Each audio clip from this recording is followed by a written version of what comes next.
దేవుడు 10వ భాగం ఇవ్వన్నాడు. హెబ్రీ భాషలో 10వ భాగమును మసార్ అంటారు. అంటే 10వ వంతు అని అర్థం. ఈ 10వ భాగమును మనుషులు నిర్ణయించలేదు, కానీ ఎవరు చెప్పారు? దేవుడు చెప్పాడు 10వ భాగం ఇవ్వాలని ఆజ్ఞ ఇచ్చాడు. ఈ 10వ భాగము ఎక్కడ ఇవ్వాలా, ఎవరికి ఇవ్వాలా, ఎప్పుడు ఇవ్వాలా, ఎట్లా ఇవ్వాలనేది కూడా దేవుడు నిర్ణయించాడు. మోషే కాలంలో మోషే ఇశ్రాయేలు ప్రజలు నడిపిస్తున్నప్పుడు లేవి వంశపు వారిని దేవుడు ఎన్నుకొని యాజకత్వం చేయడానికి మందిరంలో నిలబెట్టాడు. అంటే ఎవరన్నా కాపరి, మాస్టర్ అనుకోండి. ఇప్పుడు ఒక యాజకుడు పరిశుద్ధ స్థలంలోనికి వరకే వెళ్ళాలి. అతి పరిశుద్ధ స్థలంలోనికి సంవత్సరానికి ఒకసారి యాజకుడు వెళ్తాడు. దేవుడిని అక్కడ ఆయన దేవుడితో సహవాసం చేసి వస్తాడు.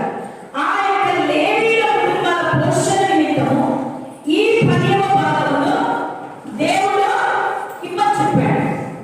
అంటే నీకు భూమి ఉంది, భూమిలో నీకు పంట వస్తుంది. 10 ఎకరాల భూమిలో 1000 మూటలు జనులు వచ్చాయనుకోండి, 1000 మూటలు వరి వచ్చిందనుకోండి, ఇక్కడ వడ్లు వచ్చాయనుకోండి, రాకులు వచ్చినాయి, చెనిక్కాయ వచ్చిందనుకోండి, ఏది వచ్చినా దాంట్లో 10వ భాగం ఎవరిదంట?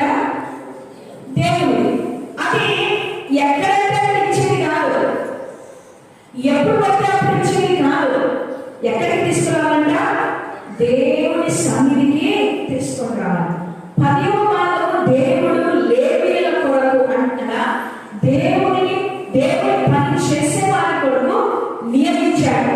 ఆ లేవీయులు కూడా వారికి వచ్చిన ఆ 10వ భాగంలో, ఉదాహరణకు మీకు అర్థమైన భాషలో చెప్పాలంటే మీరందరూ 10వ భాగం వేశారు.